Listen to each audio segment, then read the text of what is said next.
ನಮಸ್ತೆ ಎಜಿ ನ್ಯೂಸ್ಗೆ ಸ್ವಾಗತ. ಏಪ್ರಿಲ್ 28ರಂದು ಬೆಳಗಾವಿಯ ಮಾಲಿನಿ ಸಿಟಿಯಲ್ಲಿ ನರೇಂದ್ರ ಮೋದಿ ಅವರ ನೇತೃತ್ವದಲ್ಲಿ ನಡೆಯುವ ಬೃಹತ್ ಸಮಾವೇಶದ ಸಿದ್ಧತೆಯನ್ನ ಬಿಜೆಪಿ ಅಭ್ಯರ್ಥಿ ಜಗದೀಶ್ ಶೆಟ್ಟರ್ ಸೇರಿ ಅನೇಕ ಜನ ನಾಯಕರು ಪರಿಶೀಲನೆ ಮಾಡಿದ್ದಾರೆ. ಏಪ್ರಿಲ್ 28ರಂದು ಚುನಾವಣೆ ಪ್ರಚಾರಕ್ಕೆ ಬೆಳಗಾವಿಗೆ ಆಗಮಿಸುತ್ತಾ ಇರುವ ಪ್ರಧಾನಿ ಮೋದಿ ಅವರ ಕಾರ್ಯಕ್ರಮ ಸಕಲ ಸಿದ್ಧತೆಯನ್ನ ಮಾಲಿನಿ ಸಿಟಿ ಮೈದಾನದಲ್ಲಿ ಸಂಸದೆ ಮಂಗಳಾ ಅಂಗಡಿ, ಶಾಸಕ ರಮೇಶ್ ಜಾರಕಿಹೊಳಿ, ಜೆಡಿಎಸ್ ಜಿಲ್ಲಾಧ್ಯಕ್ಷ ಶಂಕರ್ ಮಾಡಲಗಿ, ಬೆಳಗಾವಿ ಬಿಜೆಪಿ ಮಹಾನಗರ ಅಧ್ಯಕ್ಷೆ ಗೀತಾ ಸುತಾರ, ಮಾಜಿ ಶಾಸಕ ಅನಿಲ್ ಬೆನಕೆ, ಮಾಜಿ ವಿಧಾನ ಪರಿಷತ್ ಸದಸ್ಯ ಮಹಾಂತೇಶ ಕವಟಗಿಮಠ, ಮುಖಂಡರು ಆದ ಎಂಪಿ ಚಿರಡಿ, ರಮೇಶ್ ದೇಶಪಾಂಡೆ, ಮರಗೇಂದ್ರ ಗೌಡ ಪಾಟೀಲ್, ಎಫ್ಎಸ್ ಸಿದ್ದನಗೌಡ, ಅನಂತ ಕೊಂಗಾಲಿ ಪರಿಶೀಲನೆ ಮಾಡಿದ್ದಾರೆ. ಬಳಿಕ ಸುದ್ದಿಗೋಷ್ಠಿ ನಡೆಸಿ ಮಾತನಾಡಿ, ಬಿಜೆಪಿ ಅಭ್ಯರ್ಥಿ ಜಗದೀಶ್ ಶೆಟ್ಟರ್ ಅವರು ಏಪ್ರಿಲ್ 28ರಂದು ಬೆಳಗಾವಿ ಮಾಲಿನಿ ಸಿಟಿ ಮೈದಾನದಲ್ಲಿ ಬೆಳಿಗ್ಗೆ 9 ಗಂಟೆ ಬೃಹತ್ ಸಮಾವೇಶ ಇರಲಿದೆ. ಬೆಳಗಾವಿ, ಚಿಕ್ಕೋಡಿ 2 ಲೋಕಸಭಾ ಸೇರಿ 18 ವಿಧಾನಸಭಾ ಶಾಸಕರು, ಮಾಜಿ ಸಚಿವರು, ಕಾರ್ಯಕರ್ತರು, ಬಿಎಸ್ ಯಡಿಯೂರಪ್ಪ, ದೇವೇಗೌಡರು, ವಿಜಯೇಂದ್ರ, ಕುಮಾರಸ್ವಾಮಿ ಅವರು ಎಲ್ಲರೂ ಕೂಡ ಬರ್ತಾರೆ. ಇದೊಂದು ಐತಿಹಾಸಿಕ ಕಾರ್ಯಕ್ರಮವಾಗಲಿದೆ. ಮೋದಿ ಅವರ ಸಮಾವೇಶ ಬಿಜೆಪಿಗೆ ಪ್ಲಸ್ ಪಾಯಿಂಟ್ ಆಗ್ತಾ ಇದೆ ಎಂದರು. ಇನ್ನು ಭಾರತದ ವೈವಿಧ್ಯಮಯ ದೇಶವಾಗಿದೆ. ಅದರಲ್ಲೂ ಬೆಳಗಾವಿಯಲ್ಲಿ ಕನ್ನಡ, ಮರಾಠಿ ಜನರು ಸಹೋದರತೆಯಿಂದ ಇದ್ದಾರೆ. ಇದು ರಾಷ್ಟ್ರೀಯ ಚುನಾವಣೆ ಆಗಿರೋದ್ರಿಂದ ಎಲ್ಲರೂ ಕೂಡ ಬಿಜೆಪಿಯನ್ನು ಬೆಂಬಲಿಸುತ್ತಾರೆ. ಕಾಂಗ್ರೆಸ್ನವರು ಇದನ್ನ ಸಾಮಾನ್ಯ ಪಂಚಾಯಿತಿ ಚುನಾವಣೆ ಅಂದುಕೊಂಡಿದ್ದಾರೆ ಎಂದರು. ದೇಶದ ಅಭಿವೃದ್ಧಿ, ದೇಶದ ಭದ್ರತೆಯನ್ನು ನೋಡಿಕೊಂಡು ಮತ ನೀಡಬೇಕು. ಲೋಕಸಭಾ ಚುನಾವಣೆ ಅಂದರೆ ಇಡೀ ದೇಶದ ಭವಿಷ್ಯ ರೂಪಿಸುವ ಚುನಾವಣೆ ಆಗಿದೆ. ನರೇಂದ್ರ ಮೋದಿ ಅವರು ತಮ್ಮ ಆಡಳಿತ 10 ವರ್ಷದಲ್ಲಿ ಉತ್ತಮ ಸರ್ಕಾರ ನಡೆಸಿದ್ದಾರೆ. ಕಳೆದ 10 ವರ್ಷದಲ್ಲಿ ಅಭಿವೃದ್ಧಿಯಲ್ಲಿ 14ನೇ ಸ್ಥಾನದಲ್ಲಿ ಇದ್ದ ಭಾರತ 5ನೇ ಸ್ಥಾನಕ್ಕೆ ಬಂದಿದೆ ಎಂದರು. ನೇಹಾ ಹಿರೇಮಠ ವಿಚಾರದಲ್ಲಿ ಕಾಂಗ್ರೆಸ್ ಅಲ್ಪಸಂಖ್ಯಾತರ ತುಷ್ಟೀಕರಣ ನೀತಿ ಅನುಸರಿಸ್ತಾ ಇದೆ. ನೇಹಾಳ ಕ್ಯಾರೆಕ್ಟರ್ ಬಗ್ಗೆ ಅಪಪ್ರಚಾರ ಮಾಡ್ತಾ ಇದ್ದಾರೆ. ತನಿಖೆ ನಡೆಯುವಾಗಲೇ ಸಿಎಂ ಗೃಹ ಸಚಿವರು ವೈಯಕ್ತಿಕ ಘಟನೆ ಅಂತ ಹೇಳಿಕೆ ಕೊಟ್ಟಿದ್ರು. ಸಿಎಂ ನಿನ್ನೆ ಒಂದು ಸಾಂತ್ವನ ಹೇಳಿದ್ರು, 1 ವಾರ ಬೇಕಿತ್ತ ಅಂತ ಆಕ್ರೋಶ ವ್ಯಕ್ತಪಡಿಸಿದ್ದಾರೆ. 27ನೇ ತಾರೀಕು ರಾತ್ರಿನೇ ಅವರು ಬೆಳಗಾವಿಯಲ್ಲಿ ಹಾಲ್ಟ್ ಮಾಡ್ತಾರೆ. ಬೆಳಿಗ್ಗೆ 10 ಗಂಟೆ ಕರೆಕ್ಟ್ ಅವರು ಅಡ್ರೆಸ್ ಮಾಡ್ತಾರೆ. 10 ಗಂಟೆ ಬೆಳಿಗ್ಗೆ ಸಾರ್ವಜನಿಕ ಸಭೆಯನ್ನು ಅಡ್ರೆಸ್ ಮಾಡ್ತಾರೆ. ನಾವು ಎಲ್ಲ ಸಾರ್ವಜನಿಕರಿಗೆ ಎಲ್ಲೆಲ್ಲಿ ಇವನ್ ಗ್ರಾಮೀಣ ಭಾಗದ ವಿಧಾನಸಭಾ ಕ್ಷೇತ್ರಗಳಿಗೆ, ನಗರದಲ್ಲಿ ಎಲ್ಲರಿಗೂ ನಾವು ಜನರಿಗೆ ವಿನಂತಿ ಮಾಡಿದ್ದೇವೆ. ಸಾರ್ವಜನಿಕರಿಗೆ, ಅಭಿಮಾನಿಗಳಿಗೆ ಬೆಳಿಗ್ಗೆ 9 ಗಂಟೆ ಕರೆಕ್ಟು ಇಲ್ಲಿ ಮೈದಾನದಲ್ಲಿ ಇರಬೇಕು ಅನ್ನುವಂಥ ವಿನಂತಿಯನ್ನು ಮಾಡಿದ್ದೇವೆ. 10 ಗಂಟೆ ಕರೆಕ್ಟು ಅವರು ಬಂದು ಅಡ್ರೆಸ್ ಮಾಡ್ತಾರೆ. ಆ ಹಿನ್ನೆಲೆಯಲ್ಲಿ ಒಂದು ಪ್ರಧಾನಮಂತ್ರಿಗಳು ಮತ್ತು ಅವರ ಸೆಕ್ಯೂರಿಟಿ ಈ ಹಿನ್ನೆಲೆಯಲ್ಲಿ 1 ಅವರ್ ಮುಂಚೆನೇ ಎಲ್ಲರೂ ಬಂದು ತಮ್ಮ ಆಸನಗಳಲ್ಲಿ ಆಸನ ಆಗಬೇಕು ಅನ್ನುವಂಥದ್ದು ಈಗಾಗಲೇ ನಾವು ಎಲ್ಲರಿಗೆ ಸಾರ್ವಜನಿಕವಾಗಿ ರಿಕ್ವೆಸ್ಟ್ ಮಾಡ್ತಾ ಇದ್ದೇವೆ.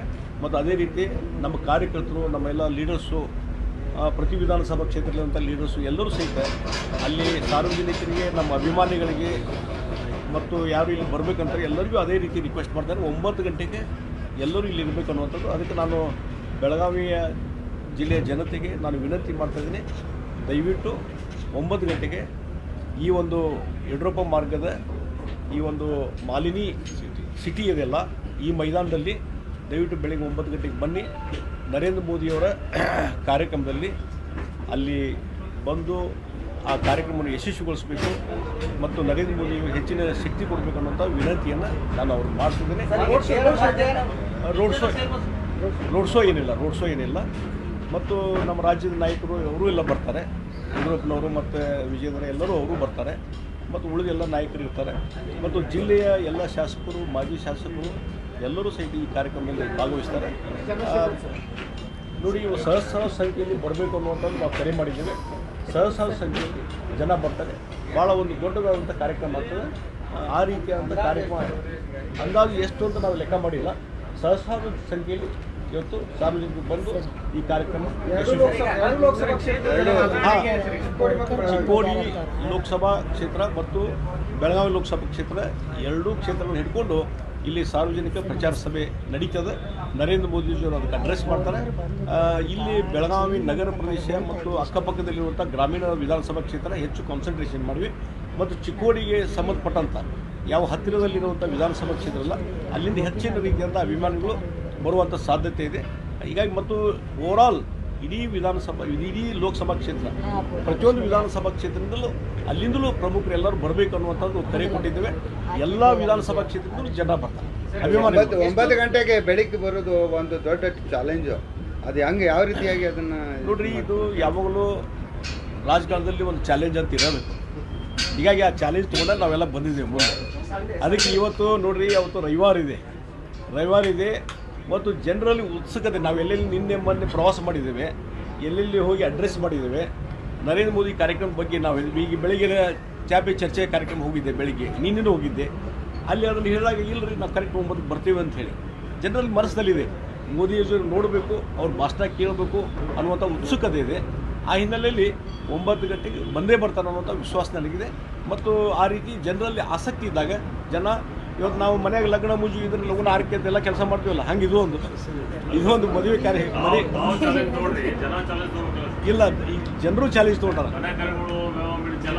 ಇದೊಂದು ಒಂದು ದಿವಸ ಇದನ್ನು ಚಾಲೆಂಜ್ ತೊಗೊಂಡು ಅದನ್ನೆಲ್ಲ ತಮ್ಮ ಕೆಲಸ ಎಲ್ಲ ಬದಿಗೊತ್ತಿ ಅವರು ಬೆಳಗ್ಗೆ ತಯಾರಾಗಿ ಬರ್ತಾರೆ.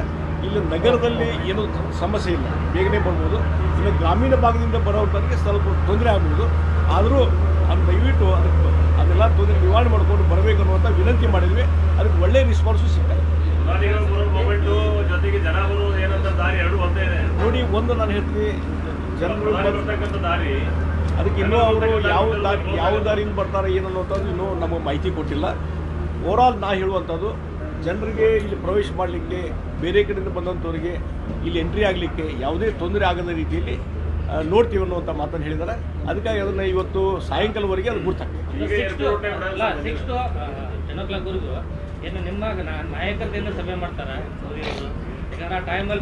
ಇಲ್ಲಿವರೆಗೆ ಯಾವುದೇ ನಾಯಕರ ಕೋರ್ ಕಮಿಟಿ ಆಗಲಿ ಮತ್ತೊಂದು ಸಭೆ ಮಾಡುವಂಥದ್ರ ಬಗ್ಗೆ ಮಾಹಿತಿ ಇಲ್ಲ.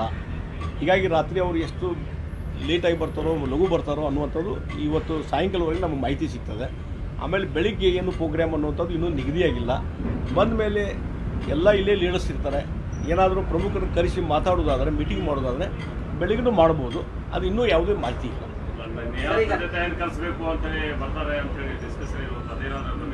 ಅದ್ರ ಬಗ್ಗೆ ನನಗೆ ಯಾವುದೂ ಮಾಹಿತಿ ಇಲ್ಲ.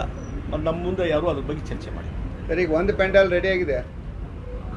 ಸರ್, ಈಗ ಒಂದು ಪೆಂಡಾಲ್ ರೆಡಿ ಆಗಿದೆ, ಇನ್ನೂ 2 ಪೆಂಡಾಲ್ ಆಗಬೇಕು. ಒಂದೇ ದಿನ ನಾನು ಅಲ್ಲಿ ಇದ್ದಂಥ ಕೆಲಸ ಮಾಡೋಂಥವ್ರು ಕೇಳಿದೆ. ನಾನು ಇವತ್ತು ರಾತ್ರಿವರೆಗೆ ಕಂಪ್ಲೀಟ್ ಮುಗಿಸ್ತೀವಿ ಅಂತ ಹೇಳಿದೆ. ಕಂಪ್ಲೀಟ್ ಎಲ್ಲವೂ ಪೆಂಡಾಲ್ ಸರಿ ಆಗ್ತದೆ, ಪೂರ್ತಿ ಹ್ಯಾಂಡ್ ಓವರ್ ಮಾಡ್ತೀವಿ ಅಂತಂದ್ರೆ ನಾಳೆ ಬೆಳಗ್ಗೆ ಎಷ್ಟೊತ್ತಿದ್ರು ಕ್ಲಿಯರ್ ಆಗ್ತದೆ ಪೆಂಡಾಲ್. ಸನ್ಮಾನ್ಯ ಯಡಿಯೂರಪ್ಪನವರು ಬರ್ತಾರೆ ಈ ಕಾರ್ಯಕ್ರಮಕ್ಕೆ. ಅದಕ್ಕೆ ಮತ್ತೆ ಇನ್ನೂ JDS ನಾಯಕರು ಬರುವಂಥ ಸಾಧ್ಯತೆ ಬರ್ತಾರೆ. ಮಾನ್ಯ ದೇವೇಗೌಡರು ಬರ್ತಾರೆ. ಹೀಗಾಗಿ ಇದೊಂದು ಭಾಳ ಒಂದು ಐತಿಹಾಸಿಕವಾದಂಥ ಈ ಒಂದು ಸಭೆ ಆಗ್ತದೆ. ಡೆಫಿನೆಟ್ಲಿ ಬೆಳಗಾವಿ ಹಿಸ್ಟ್ರಿಯಲ್ಲಿ ಭಾಳ ಒಂದು ಐತಿಹಾಸಿಕವಾದಂಥ ಸಭೆ ಇದೆ.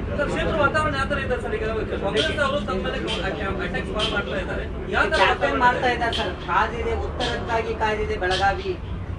ಜಗದೀಶ್ ಶೆಟ್ಟರ್ ಅವರೇ ಹುಬ್ಬಳ್ಳಿ ಧಾರವಾಡದಲ್ಲಿ ಸೋತು ಬೆಳಗಾವಿಗೆ ಬಂದಿದ್ದಕ್ಕೆ ಅನ್ನೋ ಪ್ರಶ್ನೆಯನ್ನ ಟ್ವಿಟರ್ ಮೂಲಕ ಅಭಿಯಾನ ಮಾಡ್ತಾ ಇದ್ದಾರೆ. ನಾನು ಮೊದಲು ಹೇಳ್ತೇನೆ, ಇವತ್ತು ಕಾಂಗ್ರೆಸ್ ಪಾರ್ಟಿಯವರಿಗೆ ಇವತ್ತು ಜಗದೀಶ್ ಶೆಟ್ಟರ್ ವಿರುದ್ಧ ಮಾತಾಡಲಿಕ್ಕೆ ಯಾವುದೇ ವಿಷಯಗಳಿಲ್ಲ. BJP ಬಗ್ಗೆ ಮಾತಾಡಲಿಕ್ಕೆ ಯಾವುದೇ ವಿಷಯ ಇಲ್ಲ.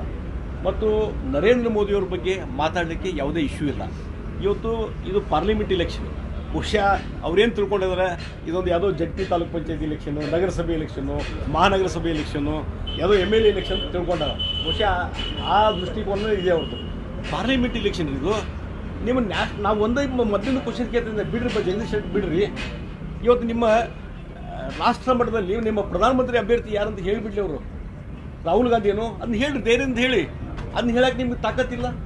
ನೀವು ಇಲೆಕ್ಷನ್ ನಿಂತಿದ್ದೆ 230 ಸೀಟು, ಕ್ಲಿಯರ್ ಮೆಜಾರಿಟಿ ಬರಬೇಕು, 272 ಬರಬೇಕು. ನೀವೇಂದ್ರೆ ಅಧಿಕಾರಕ್ಕೆ ಬರೋಕ್ಕೆ ಸಾಧ್ಯ ಕಾಂಗ್ರೆಸ್ನವರು? ಅದ್ರ ಬಗ್ಗೆ ಮಾತಾಡ್ರಿ. ರಾಷ್ಟ್ರೀಯ ವಿಚಾರದ ಬಗ್ಗೆ ಮಾತಾಡ್ರಿ. ರಾಷ್ಟ್ರೀಯ ಲೀಡರ್ಶಿಪ್ ಬಗ್ಗೆ ಮಾತಾಡ್ರಿ. ಮುಂದೆ ಪ್ರಧಾನಮಂತ್ರಿ ಈ ದೇಶ ಯಾರ ಕೈಯಾಗಿ ಕೊಡ್ತೀರಿ, ಈ ದೇಶದ ಭವಿಷ್ಯ, ಅದ್ರ ಬಗ್ಗೆ ನೀವು ಮಾತಾಡ್ರಿ. ಅದ್ರ ಬಗ್ಗೆ ಮಾತಾಡಕತ್ತೇನಿಲ್ಲ, ಅದಕ್ಕೆ ಉತ್ತರ ಕೊಟ್ಟಿಲ್ಲ ಇಲ್ಲಿವರೆಗೆ. ಹಳ್ಳಿ ಬಳ್ಳಿ ಮತ್ತು ಜಗದೀಶ್ ಶೆಟ್ಟರು ಆಯ್ತು. ಇದರಿಂದ ನಾವು ಪ್ರಸಿದ್ಧ ಆಗಿಬಿಟ್ರಿ, ಇನ್ನೂ ಜಾಸ್ತಿ ಪ್ರಸಿದ್ಧ ಆಗ್ಯಾವ ನಾವು. ನೋಡ್ರಿ, ಎಷ್ಟು ಲಕ್ಷ ಅಂತ ನಾ ಯಾವುದು ಎಸ್ಟಿಮೇಟ್ ಮಾಡಕ್ ಹೋಗಿಲ್ಲ. ಅತಿ ಹೆಚ್ಚು ಮತಗಳ ಅಂತರಿಂದ ಗೆದ್ದರು.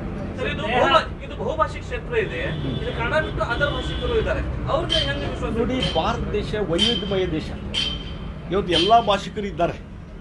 ಹೀಗಾಗಿ ಈ ಪರ್ಟಿಕ್ಯುಲರ್ ಇಲ್ಲಿ ಮತ್ತು ಮರಾಠಿಗರು, ಕನ್ನಡಿಗರು, ಸಹೋದರರಿಂದ ಇಲ್ಲಿ ಇದ್ದಾರೆ, ವಾಸವಾಗಿದ್ದಾರೆ ಭಾಳ ವರ್ಷದಿಂದ. ಮತ್ತು ಎಲ್ಲ ಅಣ್ತಂಬರ ರೀತಿಯಲ್ಲಿ ನಡ್ಕೊಂಡು ಬಂದಿದ್ದಾರೆ.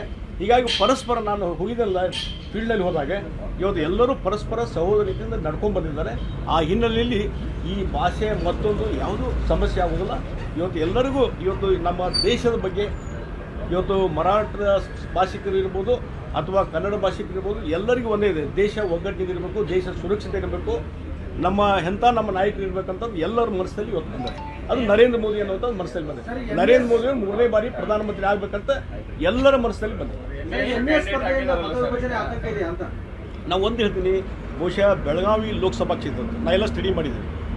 ಹಿಂದಿನ ಎಲ್ಲ ಇಲೆಕ್ಷನ್ ನೋಡ್ರಿ, general election, not by election, ಎಲ್ಲ ಸಂದರ್ಭದಲ್ಲಿ ಎಲ್ಲ ಭಾಷಿಕರು ಸಹಿತ ಎಲ್ಲ ವರ್ಗದ ಜನರು ಸಹಿತ ಪಾರ್ಲಿಮೆಂಟ್ ಇಲೆಕ್ಷನ್ದಲ್ಲಿ ಬೆಳಗಾವಿಯಲ್ಲಿ ಇವತ್ತು ಹಿಂದೆ ವಾಜಪೇಯಿ ಅವರಿಂದ ಹಿಡ್ಕೊಂಡು ವಾಜಪೇಯಿ ಅವರು ಇವತ್ತು ನರೇಂದ್ರ ಮೋದಿಯನ್ನು ಕಳೆದ 2 ಇಲೆಕ್ಷನ್, ಇದು 3ನೇ ಇಲೆಕ್ಷನ್, ಯಾವಾಗಲೂ ರಾಷ್ಟ್ರೀಯ ನಾಯಕತ್ವಕ್ಕೆ ಅವ್ರು ಬೆಂಬಲ ಕೊಟ್ಟಿದ್ದಾರೆ. ಆ ಹಿನ್ನೆಲೆಯಲ್ಲಿ ಈ ಸಲನೂ ಅದೇ ರಿಪೀಟ್ ಆಗ್ತದೆ. ಯಾವುದು ಡೆಫಿನೆಟ್ಲಿ ಮೋದಿಯವರು ಇಲ್ಲಿ ಬಂದು ಪ್ರಚಾರ ಸಭೆಯಲ್ಲಿ ಭಾಗವಹಿಸಿ ನಮಗೊಂದು ಇನ್ನೂ ಹೆಚ್ಚು ಬೂಸ್ಟ್ ಬರ್ತದೆ ಮತ್ತು BJPಗೆ ಇನ್ನೂ ಹೆಚ್ಚು ಶಕ್ತಿ ಬರ್ತದೆ. ನಮ್ಮ ಕಾರ್ಯಕರ್ತರಲ್ಲಿ ಇನ್ನೂ ಹೆಚ್ಚು ಉತ್ಸುಕತೆಯಿಂದ ಕೆಲಸ ಮಾಡಲಿಕ್ಕೆ ಅದು ಅನುಕೂಲ ಆಗ್ತದೆ. ಜನರಲ್ ನೋಡಿ, ನಾವು ಒಂದು ಹೇಳಿದ್ದೀನಿ, ನೇಹಾ ಪ್ರಕರಣದ ಬಗ್ಗೆ ಹೇಳಬೇಕಾದ್ರೆ ನಾ ಅವತ್ತೇ ಹೇಳಿದೆ, ಇಲ್ಲಿ ಮುನ್ನೋಳಿ ಸಭೆಗೆ ಹೋಗಿದ್ದೆ, ಆಮೇಲೆ ಅಲ್ಲಿ ನಿರಂಜನ್ ಹಿರೇಮಠ ಅವ್ರ ಮನೆಗೆ ಹೋಗಿದ್ದೆ. ಅವತ್ತು ಒಂದು ಮಾತನ್ನು ಹೇಳಿದೆ, ಇವರು ಸಿದ್ದರಾಮಯ್ಯ ಮತ್ತು ಗೃಹ ಮಂತ್ರಿ ಪರಮೇಶ್ವರ್ ಏನು ಹೇಳಿದ್ರು ಅವತ್ತು, ಇದೊಂದು ವೈಯಕ್ತಿಕವಾದಂಥ ಪ್ರಕರಣ ಅಂತ ಹೇಳಿದ್ರು.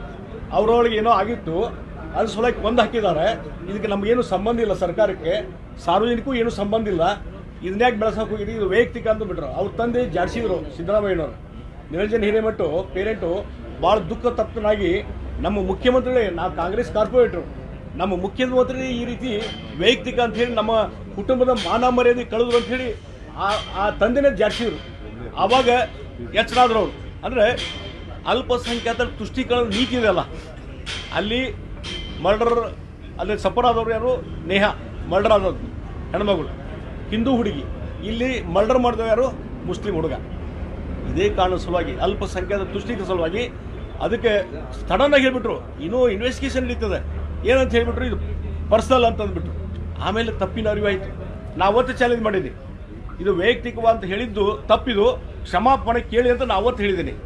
ಮತ್ತು ಅವತ್ತು ನಾನು ಹೇಳಿದ್ದೀನಿ, ಇವತ್ತು ಅಲ್ಲಿ ನಿಮ್ಮ ಕಾರ್ಪೊರೇಟ್, ನಿಮ್ಮ ಪಾರ್ಟಿದ ಕಾರ್ಪೊರೇಟರ್ ಒಬ್ಬ ಹಿಂದೂ ಹುಡುಗಿ ಸತ್ತಿದ್ದಾಳೆ ಮರ್ಡರಾಗಿ, ಭಾಳ ರಾಕ್ಷಸಿ ರೀತಿಯಲ್ಲಿ ಕೊಂದು ಹಾಕಿದ್ದಾರೆ. ಒಬ್ಬ ಮುಖ್ಯಮಂತ್ರಿ ಇದ್ದವ್ರು ಏನು ಮಾಡಬೇಕು, ಒಬ್ಬರು ಉಪಮುಖ್ಯಮಂತ್ರಿ ಇದ್ದವ್ರು ಏನು ಮಾಡಬೇಕು, ತಕ್ಷಣವೇ ಬರಬೇಕಾಯ್ತು ಹುಬ್ಳಿಗೆ, ಬಂದು ಅವ್ರ ಮನೆಗೆ ಹೋಗಿ ಸಾಂತ್ವನ ಹೇಳಬೇಕಾಯ್ತು, ಸಮಾಧಾನ ಹೇಳಬೇಕಾಯ್ತು, ಅವತ್ತು ಸಿಗೋಡಿ ಕೊಡ್ತೀವಿ ಅಂತ ಹೇಳಬೇಕಾಯ್ತು. ಹೀಗಾಗಿ ಅದನ್ನು ಹೇಳಿಲ್ಲ. ಎಲ್ಲ ತಪ್ಪಿನ ಅರಿವು ಆದಮೇಲೆ, ಎಲ್ಲ ಕಡೆ ಅದ್ರ ಬಗ್ಗೆ ಚರ್ಚೆ ಆದಮೇಲೆ ನಿನ್ನ ಬಂದು ಅವ್ರ ಮನೆಗೆ ಭೇಟಿ ಕೊಡ್ತಾರೆ. ಭೇಟಿ ಕೊಟ್ಟು ಇಲ್ಲ ನನ್ನ ತಪ್ಪಾಗಿದೆ, ಸರಿ ಆಗಲಿಲ್ಲ ಈ ರೀತಿ ಹೇಳಿದ್ದು. ಹಾಗಾದ್ರೆ ಇಲ್ಲಿವರೆಗೆ ಡ್ಯಾಮೇಜ್ ಆತಲ್ಲ, ಅದು ಡ್ಯಾಮೇಜ್ ತುಂಬೋರು ಯಾರು ರೀ? ಅದಕ್ಕಾಗಿ ನಿಮ್ಮ ಬಿಜೆಪಿ ರಾಜಕೀಯಗೊಳಿಸ್ತಾ ಇದೆ, ಸಾವಿನ ಮನೆಯಲ್ಲಿ ರಾಜಕಾರಣ ಮಾಡ್ತಾ ಇದೆ ಅಂತ ಆರೋಪ ಮಾಡ್ತಾರೆ. ನಾವು ಒಂದು ಹೇಳ್ತೀನಿ, ಇವರು ಮುಂಜಾನೆ ಸಿದ್ಧ ಮಾಡಿ ತಪ್ಪು ಮಾಡೋದು, ಅಲ್ಪಸಂಖ್ಯಾತರ ತುಷ್ಟೀಕರಣ ಮಾಡೋದು, ಅದಕ್ಕೆ ಜನ ಪ್ರತಿಭಟನೆ ಮಾಡಿದ್ವಿ. ಬಿಡ್ರಿ, ರಾಜಕೀಯ ಪಕ್ಷ ಬಿಟ್ಟು ಬಿಡ್ರಿ. ನಾನ್ ಪೊಲಿಟಿಕಲ್ ಆಗಿ ಎಷ್ಟು ಜನರಲ್ಲಿ ಅವೇರ್ನೆಸ್ ಬಂದಿದೆ, ಎಷ್ಟು ಜಾಗೃತ ಆಗಿದ್ದಾರೆ ಇದ್ರ ಬಗ್ಗೆ. ಎಷ್ಟು ಮೊನ್ನೆ ಮುನ್ನೋಳಿಗೆ ಹೋಗಿದ್ದೆ ನಾನು, 3 days ಎಲ್ಲ BJP ಅವ್ರನ್ನ ಅಲ್ಲಿ ಅಂಗಡಿ ಮುಕ್ಕೋಟು ಎಲ್ಲ ವ್ಯಾಪಾರ ಬಂದಿಟ್ಟರು 3 ದಿವಸ. ಅವ್ರೇನು BJP ಅಂಗಡಿಯವರು ವ್ಯಾಪಾರಸ್ಥರು, ಇವರಾಗಿ ಎಲ್ಲರೂ ಪಾರ್ಟಿಸಿಪೇಟ್ ಮಾಡಿದ್ದಾರೆ. ನಾನ್ ಪೊಲಿಟಿಕಲ್ ಆಗಿ ಜನ ಪ್ರೊಟೆಸ್ಟ್ ಮಾಡ್ತಾ ಇದ್ದಾರೆ. ಹಿಂದೂ ಸಮಾಜದಲ್ಲಿ ಒಂದು ಜಾಗೃತಿ ಆಗಿದೆ ಇದರಿಂದ.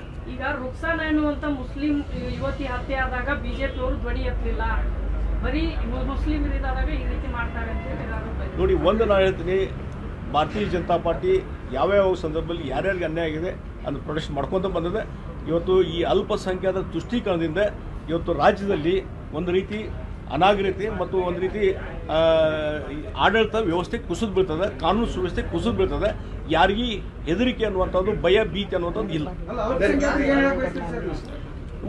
ನಾನು ಒಂದೇ ಹೇಳ್ತೀನಿ, ಅವತ್ತು ಮುನ್ನೋಳಿಯಲ್ಲಿ ಹೇಳಿದೆ, ಇವತ್ತು ಅವರು ಅಲ್ಪಸಂಖ್ಯಾತರು ಸಹಿತ ಪ್ರೊಟೆಸ್ಟ್ ಮಾಡ್ತಾ ಇದ್ದಾರೆ. ಇಲ್ಲ, ಆ ಫಯಾಜ್ ಮಾಡಿದಂಥದ್ದು ರಾಕ್ಷಸಿ ಕೃತಿ, ಇದನ್ನು ಖಂಡಿಸ್ತೇವೆ, ಪ್ರತಿಭಟನೆ ನಾವು ಮಾಡ್ತೀವಿ, ಅವ್ರು ಪ್ರತಿಭಟನೆ ಮಾಡಾಕ್ತಾರೆ. ನಾವು ಒಂದು ಹೇಳ್ತೀನಿ, ಮುಸ್ಲಿಂ ನೀವೆಲ್ಲರೂ ಕೆಟ್ಟವ್ರು ಅಂತ ಏನು ಹೇಳೋದಿಲ್ಲ.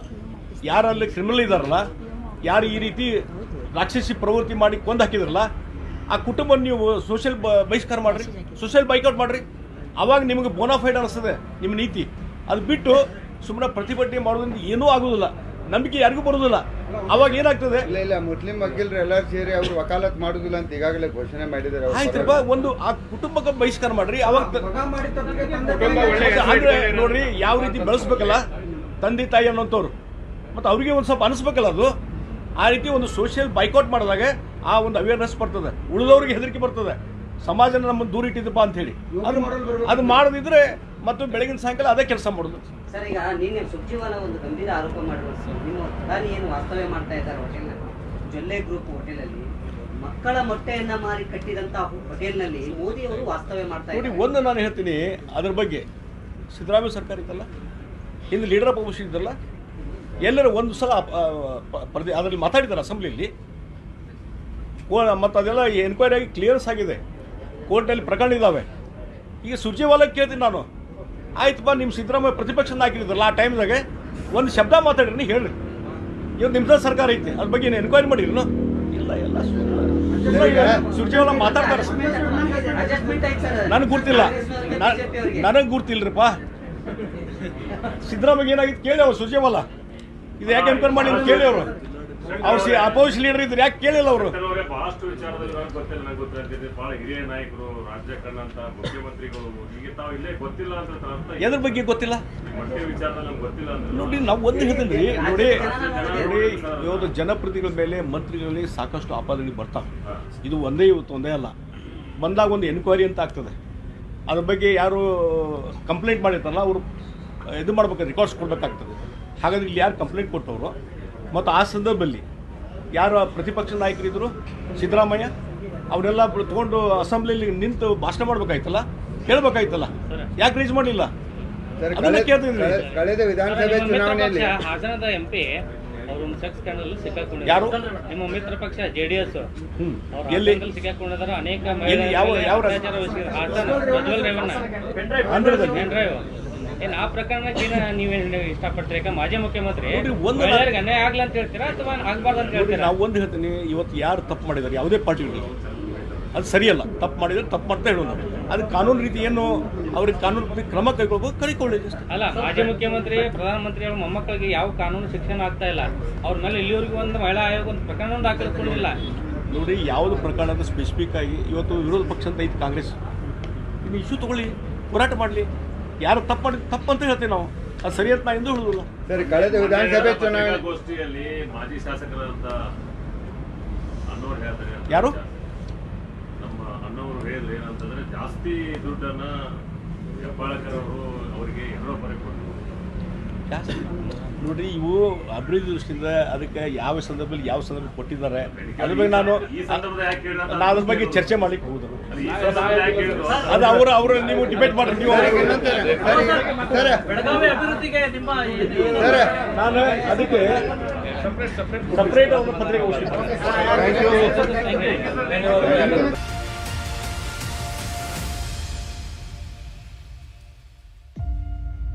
ತಾಜಾ ಸುದ್ದಿಗಾಗಿ ಎಜೆ ನ್ಯೂಸ್ 24x7ಗೆ ಸಬ್ಸ್ಕ್ರೈಬ್ ಮಾಡಿ ಮತ್ತು ಬೆಲ್ ಐಕಾನ್ ಒತ್ತಿ ತಪ್ಪದೇ ಲಿಂಕ್ ಶೇರ್ ಮಾಡಿ.